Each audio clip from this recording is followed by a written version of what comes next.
Olá pessoal, essa é a nossa primeira aula do segundo módulo, né? Nós vamos trabalhar aqui o panorama da economia e da geopolítica mundial. Bom, gente, nesse capítulo veremos que por meio do trabalho, das técnicas e dos avanços tecnológicos, o ser humano ele pode explorar intensamente os recursos do meio natural e, por consequência, ele consegue transformar o espaço geográfico. Nesse capítulo, vamos conhecer também os diferentes sistemas políticos e econômicos que orientaram e que ainda orientam, cada qual à sua maneira, as relações do ser humano em sociedade e com a natureza. Vamos dar sequência, conhecendo primeiro e entendendo o ser humano, as técnicas e o trabalho.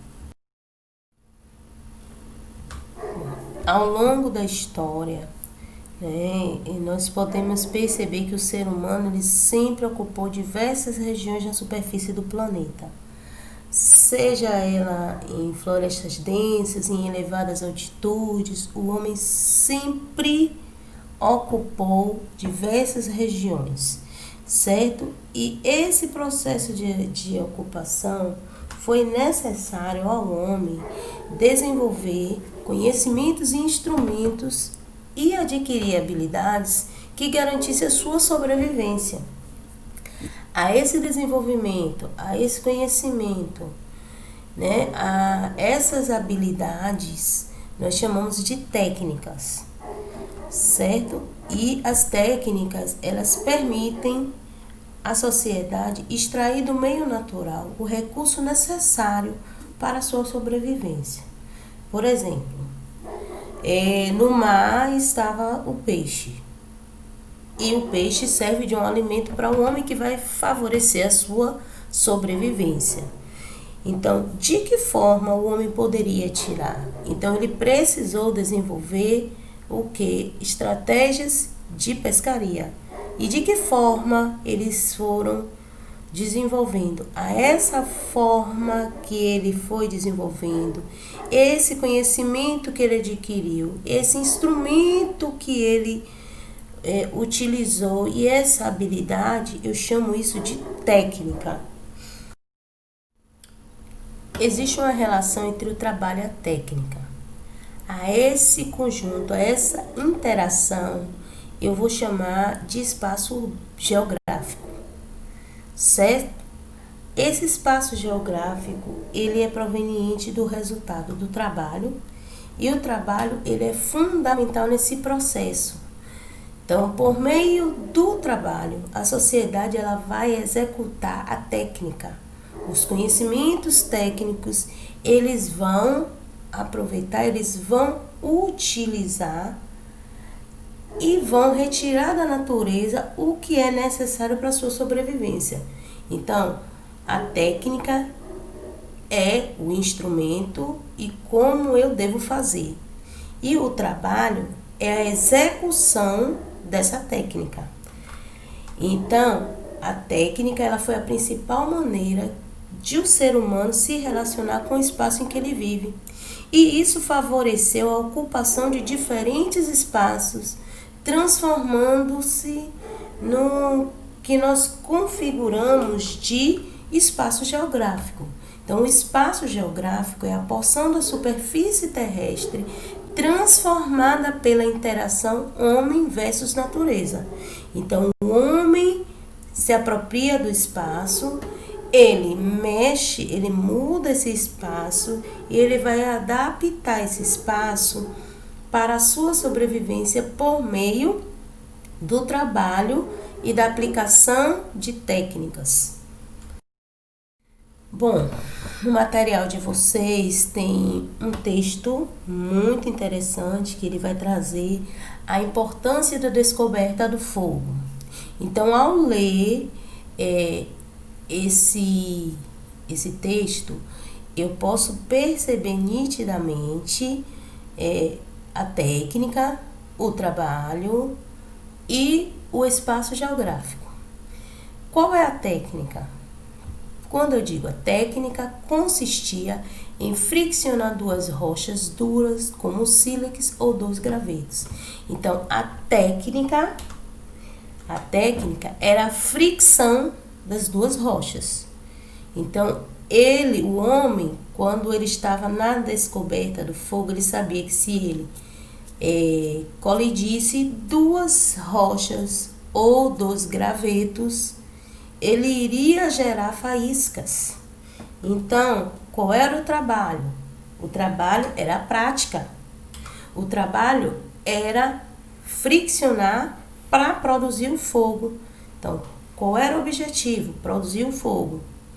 Certo? Esse é o trabalho. Então, isso favoreceu a um resultado. Que resultado foi esse? A ocupação de novos espaços.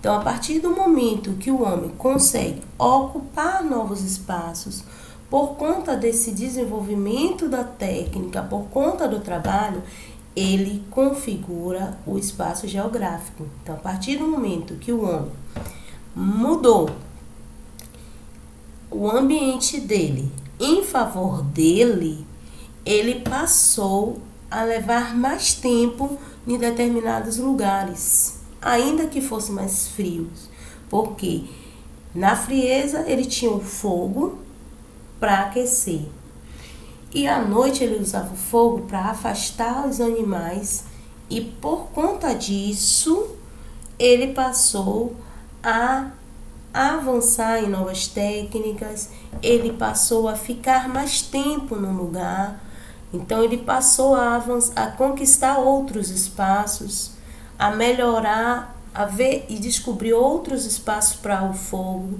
Eles passaram a perceber que o fogo não servia apenas para aquecer, não servia apenas para iluminar, mas que já servia também na produção dos alimentos.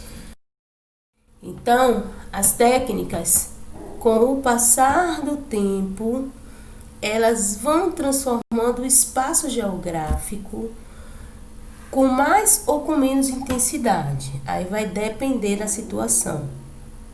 Mas o aprimoramento dessas técnicas, elas são importantes porque as sociedades passaram a ocupar os espaços maiores da superfície terrestre e a desenvolver também atividades com mais eficiência e rapidez.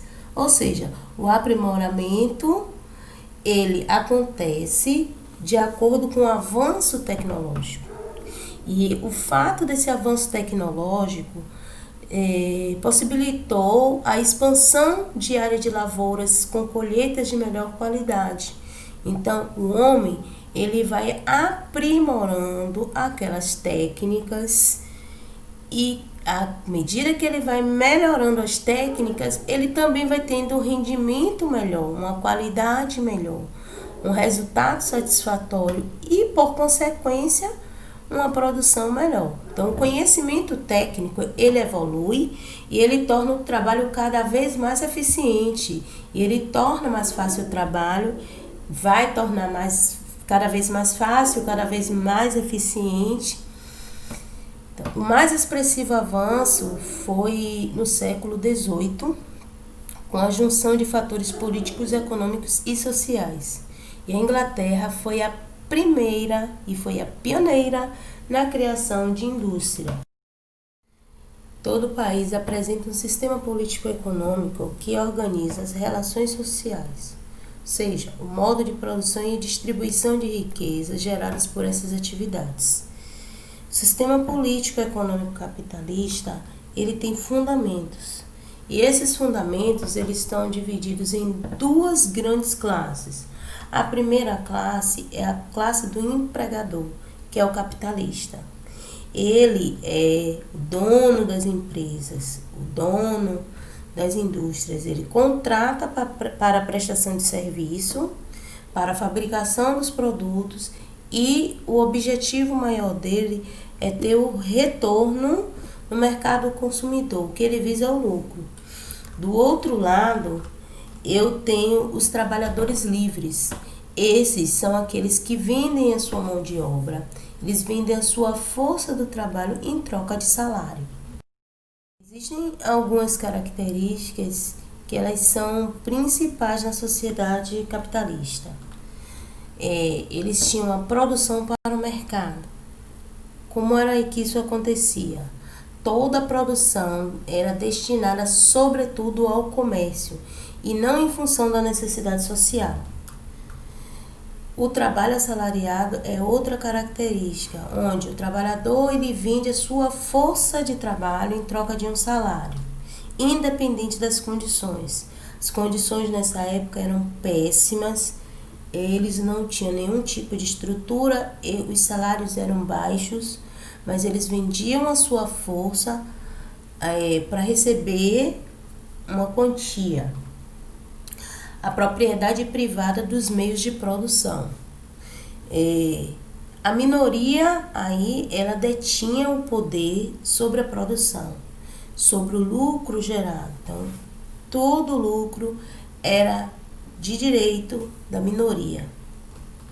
Então, nessa época também, outra característica importante é a divisão da sociedade em duas classes, que é a parte da burguesia, que eram os capitalistas, que eram as pessoas que contratavam, que tinham as empresas, os banqueiros e os trabalhadores, que eram quem vendia sua mão de obra em troca dos salários. A divisão do trabalho. O trabalho dividido e isolado versus a divisão territorial. Então, o que era que acontecia? A fábrica, ela produzia e a loja comercializava.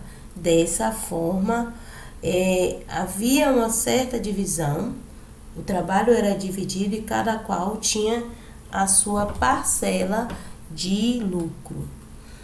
A tendência à expansão ilimitada da produção e a mundialização do mercado, ou seja, a divisão internacional do mercado de trabalho.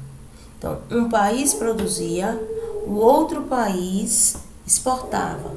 Então, isso gerava o quê? Circulação de bens. Então, tudo que a sociedade capitalista visava era simplesmente o lucro. Por consequência de toda essa desigualdade, esse desequilíbrio, ele também gerou um desequilíbrio social, porque a concentração do lucro, ela não é repartida igualmente, ela vai para a maioria. Então, os capitalistas, eles detinham, às vezes eles detêm a concentração do lucro e para o trabalhador, para o assalariado, fica apenas com o seu salário. Então, isso vai gerar o quê? Uma péssima qualidade de vida, associada à miséria, à ruína, à avareza. Então, tudo isso vai trazer esse desequilíbrio na sociedade.